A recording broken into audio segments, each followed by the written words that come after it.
ஜூலை 10, 1682 சமய பணியாற்ற ஜெர்மனியிலிருந்து வந்து தவங்கம்பாடியில் முதல் அச்சுக்கூடத்தை நிறுவி தமிழ் நூல்களை வெளியிட்டு தமிழுக்கு தொண்டு செய்த அறிஞர் சீகன் பால்கு பிறந்த தினம் என்று 2015. தமிழ் காவல் மாசே தமிழ்மணி நினைவு நாள் என்று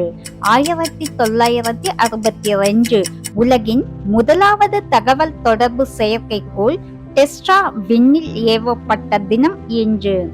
1806 வேலர் படைவீரர் எழுச்சி. இந்திய துணை கண்டத்திலே முதல் முறையாக தமிழகத்தின் வேலூர் கோட்டையில் ஆங்கிலேயருக்கு கீழ்ப்படிய மறுத்த படைவீரர்கள் கிளர்ச்சியில் ஈடுபட்ட நாள் என்று 2004 மணிப்பூரில் மனோரமா என்ற பெண் இந்திய படைகளால் வன்புணர்வுக்குள்ளாக்கப்பட்டு கொல்லப்பட்ட தினம் என்று